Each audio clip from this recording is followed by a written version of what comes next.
ನಮಸ್ಕಾರ ರೀಪ ಎಲ್ಲರಿಗೂ. ಕರ್ನಾಟಕ ರಾಜ್ಯದಲ್ಲಿ ರಾಜಕೀಯ ಧ್ರುವೀಕರಣ ಪ್ರಾರಂಭ ಆಕೈತೆ ಅಂತೇಳಿ ಈ ಖಡಕ್ ಜವಾರಿ ಕಾಕ ಹೇಳಿದ್ದ. ಅದರ ಮುನ್ಸೂಚನೆ ತೋರ್ಸಾಕತೈತಿ. ಏನು ಮುನ್ಸೂಚನೆ ತೋರ್ಸಾಕತೈತಿ ಅಂತಿರ್ಬೇಕು ನೀವು. ಭಾಳ ಕುತೂಹಲದಿಂದ ನೋಡ್ತೀರಿ ನನ್ನ ಚಾನಲ್. ನೀರು ಹಸುವಾಗ ಕಟ್ಟಿ ಮೇಲೆ ಕೂತಾಗ ಯಾವುದೇ ಸ್ಕಿಪ್ ಇಲ್ದ ನೋಡ್ತಿರ್ತೀರಿ. ಆದರೆ ಯೂಟ್ಯೂಬ್ದಾಗ ಬಟನ್ ಹೊಡ್ಕೊತ ಹೋಗ್ಬೇಕು, ಸಬ್ಸ್ಕ್ರೈಬ್ ಮಾಡ್ಕೊತ ಹೋಗ್ಬೇಕು, ಫಾಲೋ ಮಾಡ್ಕೊತ ಹೋಗ್ಬೇಕು, ಅನಿಸಿಕೆಗಳನ್ನ ಹಾಕಬೇಕು. ಆವಾಗ ತಾಕತ್ತು ಮತ್ತು ಶಕ್ತಿ ಬರ್ತೈತಿ. ಖಡಕ್ ಜವಾರಿ ಕಾಕ ಎಷ್ಟು ಅಭಿಮಾನ ಹೊಂದಿರಿ. ಇಡೀ ಸುವರ್ಣಸೌಧದಲ್ಲಿ 9 ದಿವಸ ನಾನು ಅಡ್ಡಾಡಿದರೆ ಕನಿಷ್ಠ 10,000 ಜನ ನೀವು ಫೋಟೋ ಹೊಡ್ಕೊಂಡಿರಬೇಕು. ಅಧಿಕಾರಿಗಳು, ಪೊಲೀಸರು, ಮಂತ್ರಿಗಳು, ಶಾಸಕರು, ಮುಖ್ಯಮಂತ್ರಿಗಳು ಸಹಿತ ಸಂದರ್ಶನ ಕೊಡುವಾಗ ಒಂದು ಭಾವಚಿತ್ರ ಇರಲಿ ನಿಂದು ಗಟ್ಟಿದನಿಯ ಉತ್ತರ ಕರ್ನಾಟಕದ ಕಾಕ ನೀನು ಅಂತಾರೆ. ಮೆಚ್ಚಬೇಕಲ್ರಿ. ಏನು ಧ್ರುವೀಕರಣ ಆಗಾಕತೈತಿ. ಕೆಲವರು ದುಸ್ಸಾಹಸಕ್ಕೆ ಬಿದ್ದು ದುಷ್ಟತನದಿಂದ ವಾಮ ಮಾರ್ಗದಿಂದ ತನ್ನ ಅಧಿಕಾರದ ಭದ್ರತೆ ಉಳಿಸುವುಗೋಸ್ಕರ ಯಾವ್ಯಾವ ಜನರನ್ನು ಬ್ಲ್ಯಾಕ್ ಮೇಲ್ ಮಾಡುವ ಸಲುವಾಗಿ ನಿಂದ ಸಿಡಿ ನನ್ನ ಕಡೆ ಐತಿ, ಅವನದು ಸಿಡಿ ನನ್ನ ಕಡೆ ಐತಿ, ಈ ಹೆಣ್ಮಗಳದ ಸಿಡಿ ನನ್ನ ಕಡೆ ಐತಿ ಅಂತೇಳಿ ಬ್ಲ್ಯಾಕ್ ಮೇಲ್ ಮಾಡುವಂತಿರುವ ಸಿಡಿ ಫ್ಯಾಕ್ಟ್ರಿ ಈಗ ನಾಶ ಆಗೋದು. ಸಿಡಿ ಫ್ಯಾಕ್ಟ್ರಿಯ ಮುಖ್ಯಸ್ಥ ಸರ್ವನಾಶ ಆಗ್ತಾನ. ಎಷ್ಟು ಜನರದ ಸಿಡಿ ಬಿಡುಗಡೆ ಮಾಡಿ ಅವರನ್ನು ಜೇಲು ಕಂಬಿಗೆ ಎಣಿಸಿರಿ. ಅವರ ರಾಜಕೀಯ ಸರ್ವನಾಶ ಮಾಡಿದಿರಿ. ಯಾವುದೋ ಒಂದು ಒಳ್ಳೊಳ್ಳೆಯ ಕೆಲಸಗಳನ್ನು ತರುವ ಸಲುವಾಗಿ ಐಷಾರಾಮಿ ಹೋಟೆಲದಲ್ಲಿ ಅವರನ್ನು ಉಪಚಾರ ಮಾಡೋ ಸಲುವಾಗಿ ಇಟ್ಟು ಅಲ್ಲಿ ಕ್ಯಾಮ್ರಾ ಇಟ್ಟು ಅಲ್ಲಿ ಏನೇನು ಸಿಡಿ ಮಾಡಿದ್ದೀರಿ. ಆ ಸಿಡಿ ಫ್ಯಾಕ್ಟ್ರಿದೆಲ್ಲ ಗೊತ್ತೈತೆ ನಮಗೆ. ನೀವೇನಿದ್ದೀರಿ ಮೊದಲು ಕಾಲವತ್ತಿ ಒಂದು ಕಪ್ ಚಾ ತರುವಂಥ ವ್ಯಕ್ತಿ ಇವತ್ತು ಸಾವಿರಾರು ಕೋಟಿ ಒಡೆಯ. ಲಕ್ಷಾಂತರ ಜನರ ತನ್ನ ಅಸ್ತ್ರವನ್ನು ತನ್ನ ಮುಟ್ಟಿಗೆ ಇಟ್ಟುಕೊಳ್ಳೋ ಸಲುವಾಗಿ ರಾಸಲೀಲೆಯ ಸಿಡಿಗಳನ್ನು ಮಾಡಿ ಯಾವಾಗ ಯಾವುದು ಸಿಡಿ ಉಪಯೋಗ ಬರ್ತೈತಿ ಗೊತ್ತಿಲ್ಲ ಆವಾಗ ಬಿಡೋದು. ಅದರ ಅಧಿಕಾರದ ಭದ್ರತೆಗೋಸ್ಕರ ಕೇಂದ್ರ ನಾಯಕರದು ಸಿಡಿ ಐತಿ.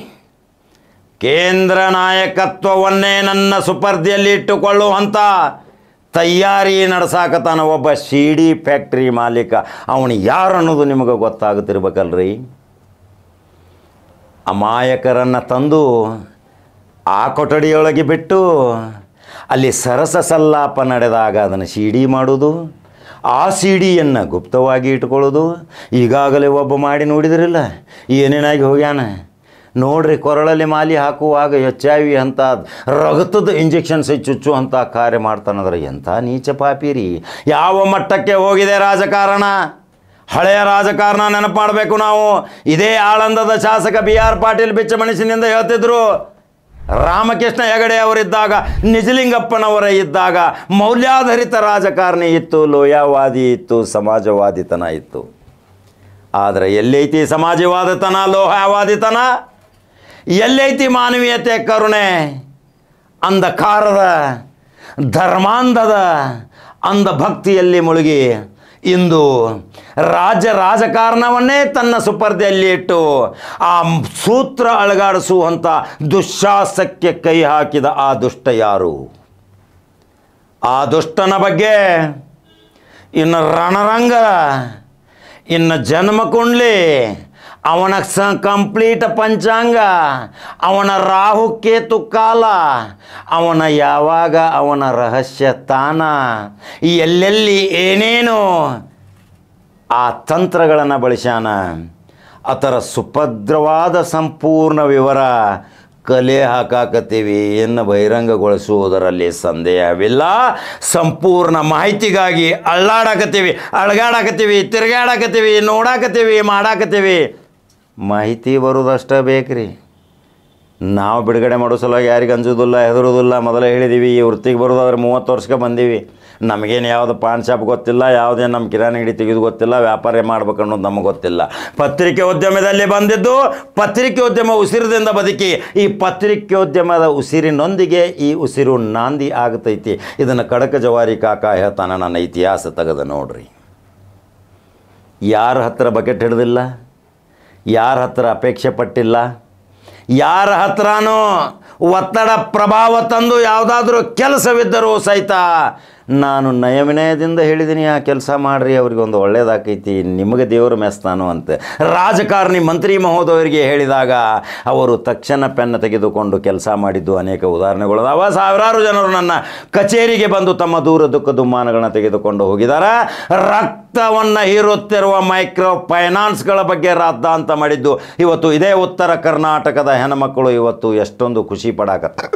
ಇವತ್ತು ನಮಗೆ ಮೋಸ ಮಾಡಿದ ಮೈಕ್ರೋ ಫೈನಾನ್ಸ್ ಬಗ್ಗೆ ಗುಡುಗಿದ ಕಾಕ ಎಚ್ಚೆತ್ತ ಮೈಕ್ರೋ ಫೈನಾನ್ಸ್ಗಳು ನಾಪತ್ತೆ ಆಗುತ್ತಾರೆ ಇನ್ನು ಕೆಲವು ದಿನಗಳಲ್ಲಿ.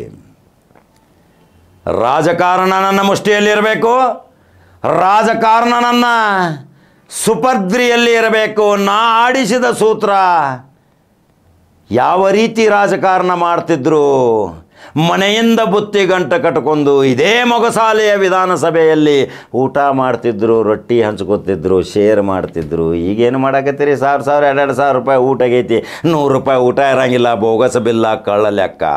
ಅನೇಕ ಉದಾಹರಣೆಗಳೊಂದಿಗೆ ಇದೇ ಉತ್ತರ ಕರ್ನಾಟಕದ ಮಾಹಿತಿ ಹಕ್ಕು ಹೋರಾಟಗಾರ ಭೀಮಶಿಗಡದ ಲಿಖಿತವಾಗಿ ಬಿಡುಗಡೆ ಮಾಡಿದ ಯಾವುದು ನಾಚಿಕೆ ಮಾನ ಮರ್ಯಾದೆ ಮತ್ತು ನಡೆದೈತಿ ಹಂಗೆ ಅದೇ ಹಾಡು ಅದೇ ರಾಗ. ಏನು ಬದಲಾವಣೆ ಆಗೈತಿ ರೀ? ಬದಲಾವಣೆ ಆಗುವುದಿಲ್ಲ. ಆದರೆ ಬದಲಾವಣೆ ಆಗುವ ಸಲುವಾಗಿ ರಾಜಕೀಯ ಧ್ರುವೀಕರಣ ಪ್ರಾರಂಭ ಆಕೈತಿ ಡಿಸೆಂಬರ್ 31ರಿಂದ. ಇದೇ ಬರುವ 2025ರಂದು ಮಾನವೀಯತೆಯ ರಾಜಕಾರಣ ಬರ್ತೈತಿ. ಕರ್ನಾಟಕ ರಾಜ್ಯಕ್ಕೆ ಒಬ್ಬ ಒಳ್ಳೆಯ ಹೃದಯವಂತ ಜಾತ್ಯತೀತ ವ್ಯಕ್ತಿ ಕರ್ನಾಟಕ ರಾಜ್ಯದ ಸಿಂಹಾಸನದ ಮೇಲೆ ಕೂಡ್ತಾನ. ಅದು ಉತ್ತರ ಕರ್ನಾಟಕದಿಂದ. ಅದು ನೆನಪೈತಿ ನಿಮಗೆ? ಅವನದೇ ಆದಂಥ ನೆಟ್ವರ್ಕ್ ಐತಿ, ಅವನದೇ ಆದಂಥ ಅಭಿಮಾನಿಗಳದಾರ, ಅವನದೇ ಆದಂಥ ಕಾರ್ಯಚಟುವಟಿಕೆ ಐತಿ, ಅವನದೇ ಆದಂಥ ಲಕ್ಷಾಂತರ ಮತಗಳ ಕ್ರೋಢೀಕರಣದ ರಾಜಾದಿ ರಾಜ. ಅಂದರೆ ಅವನೇ ಇವತ್ತು ಈ ಸಿಂಹಾಸನದ ಮೇಲೆ ಕೂಡಲಿಕ್ಕೆ 2025 ಮಾರ್ಚ್ ಒಳಗಡೆ ಭಾರೀ ಬದಲಾವಣೆ ಆಗತೈತಿ. 2.5 ವರ್ಷ ಗಡುವು ಕೊಟ್ಟಿದ್ರು. ನನಗೆ ಮಂತ್ರಿ ಮಾಡ್ತಾರೆ, ನಿನಗೆ ಮಂತ್ರಿ ಮಾಡ್ತಾರೆ, ಯಾರಿಗೆ ಮಾಡೋದಿಲ್ಲ ಮಂತ್ರಿ. ಈ ಮಂತ್ರಿ ಮಂಡಳಿ ಏನಾದರೂ ಒಂದು ಸ್ವಲ್ಪ ವಿಸ್ತರಣೆ ಮಾಡೋಕೆ ಹೋದ್ರೆ ಇದು ಹೆಬ್ಬಜೇನ ಕೈ ಹಾಕಿದಂಗೆ ಭಿನ್ನಮತಿ ಸ್ಫೋಟ ಆಕೈತಿ. ಅಸಮಾಧಾನದಿಂದ ಒಂದಾಗ್ತಾರೆ ಮತ್ತೆ ಶಾಸಕರು, ಮತ್ತೆ ತಲೆನೋವು ಆಕೈತಿ ಹೈಕಮಾಂಡಕ್ಕೆ. ಇದೇ ಯಥಾಸ್ಥಿತಿ ಮುಂದುವರಿಸ್ಕೊಂಡು ಹೋಗೋದು. ಮುಖ್ಯಮಂತ್ರಿ ಮಾತ್ರ ಬದಲಾವಣೆ, KPCC ಅಧ್ಯಕ್ಷ ಮಾತ್ರ ಬದಲಾವಣೆ. ಇವು 2 ಕಾಂಗ್ರೆಸ್ದಲ್ಲಿ ಬದಲಾವಣೆ. ಆದರೆ ಭಾರತೀಯ ಜನತಾ ಪಕ್ಷದಲ್ಲಿಯೂ ಭಾರೀ ಬದಲಾವಣೆ. ಭಾರತೀಯ ಜನತಾ ಪಕ್ಷ ಈಗ ಬಹಳ ಒಕ್ಕಟ್ಟಾಗತೈತಿ ರೀ. ಆ ಒಕ್ಕಟ್ಟಾಗಿದ್ದು ನೋಡಿದರೆ ಇದು ಕಾಂಗ್ರೆಸ್ಗೆ ತಲೆನೋವು. ಅತ್ತೆಗೊಂದು ಕಾಲ ಸೊಸೆಗೊಂದು ಕಾಲ ಬರುವುದು. 23ರಿಂದ 28 ಒಳಗೆ ಆಳೇರಿ 28ರಿಂದ 33ವರೆಗೆ ಆಳ್ತಾರ ಭಾರತೀಯ ಜನತಾ ಪಕ್ಷರು. ಇದು ಖಡಕ ಜವಾರಿ ಕಾಕ ಭವಿಷ್ಯ ಹೇಳಿದ್ದ. ನೀವು ಇದೇ ರೀತಿ ಇನ್ನೂ 2.5 ವರ್ಷ ಐತಿ ನಿಮಗೆ. ನೀವು ಯಾವುದೇ ರೀತಿ ನಿಮ್ಮ ದರಬಾರದಲ್ಲೇ ಹೋದ್ರಿ ನಿಮಗೆ ಮನೆಗೆ ಕೊಂಡಿಸ್ತಾರ ಪಂಗನಾಮ ಹಾಕಿ. ಇದನ್ನು ತಿಳ್ಕೋರಿ. ಇನ್ನು ಕೆಲವೇ ದಿನಗಳಲ್ಲಿ ರಾಜ್ಯ ರಾಜಕಾರಣ ಧ್ರುವೀಕರಣ ಪ್ರಾರಂಭ ಆಗೋದು, ಬದಲಾವಣೆ ಗಾಳಿ ಬರುವುದು. ಇದು ನಿಂತ ನೀರಲ್ಲ, ಹರಿಯುವ ನೀರು ತಿಳ್ಕೋರಿ. ಹಂಗೆ ಯೂಟ್ಯೂಬ್ದಾಗ ಬಟನ್ ಹೊಡ್ಕೊತ ಹೋಗ್ರಿ. ನಂಬರ್ 1 ನ್ಯೂಸ್ ಕನ್ನಡ ಖಡಕ ಜವಾರಿ ಕಾಕ ಏನು ಹೇಳ್ತಾನೆ. ಕೆಲವು ರಹಸ್ಯ ಮತ್ತು ಗುಪ್ತ ವಿಷಯಗಳನ್ನು ಮುಂದಿನ ವಿಡಿಯೋದೊಂದಿಗೆ ಬರ್ತೀನಿ. ನೀವು ಎಲ್ಲಿವರೆಗೆ ನಂಬರ್ 1 ನ್ಯೂಸ್ ಕನ್ನಡ ಪಸರಿಸೋದಿಲ್ಲ, ಮನೆ ಮಾತಾಗಿರುವ ಕರ್ನಾಟಕ ರಾಜ್ಯದಲ್ಲಿ ಉತ್ತರ ಕರ್ನಾಟಕದಲ್ಲಿ ಪ್ರಮುಖ ಚಾನಲ್ ಅಂತ ನೀವು ಬಿರುದು ಕೊಟ್ಟೇರಿ. ಖಡಕ ಜವಾರಿ ಕಾಕ ಅಂತ ನೀವು ಹೆಸರಿಟ್ಟಿರಿ.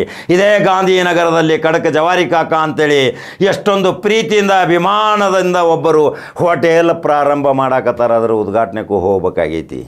ಎಂಥ ಅಭಿಮಾನ ನೋಡ್ರಿ ಖಡಕ ಜವಾರಿ ಕಾಕ ಹೋಟೆಲ್. ಇನ್ನಲ್ಲಿ ಜವಾರಿ ಊಟ ಸಿಗೋದು. ದಷ್ಟು ಪುಷ್ಟರಾಗ್ರಿ, ಆರೋಗ್ಯವನ್ನು ಕಾಪಾಡ್ಕೊಡ್ರಿ, ಒಳ್ಳೆಯ ದಾರಿಯಿಂದ ನಡೀರಿ. ರಾಜಕಾರಣದಲ್ಲಿ ಮೋಸ ವಂಚನೆ ಮಾಡೋಕೆ ಹೋಗ್ಬೇಡ್ರಿ, ಅದು ತಿರುಗ್ಬಾನ ಆಕೈತಿ. ಇದೇ ಖಡಕ ಜವಾರಿ ಕಾಕನ ಒಂದು ಸಂದೇಶ. ಮಹಿಳೆಯರನ್ನು ಬಹಳ ಉನ್ನತ ಸ್ಥಾನಕ್ಕೆ ತೊಗೊಂಬರ್ರಿ, ಅವರನ್ನು ಹೀಯಾಳಿಸ್ಬೇಡ್ರಿ, ಮಹಿಳೆಯರನ್ನು ತುಳ್ಯಾಕೆ ಪ್ರಯತ್ನ ಪಡಬೇಡ್ರಿ, ಮಹಿಳೆಯರಿಗೆ ಯಾವುದೇ ಆಸೆ ಹಚ್ಚಿ ಅಧಿಕಾರ ಕೊಡ್ತಾನಂತ ಮೋಸ ಮಾಡೋಕೆ ಹೋಗಬೇಡ್ರಿ.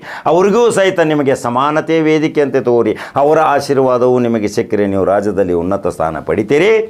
ಇದೇ ಜವಾರಿ ಕಾಕನ ಖಡಕ ಸಂದೇಶ. ಮತ್ತೊಂದು ಖಡಕ ಜವಾರಿ ಸುದ್ದಿಯೊಂಗೆ ಬರ್ತೀನಿ. ನಮಸ್ಕಾರ.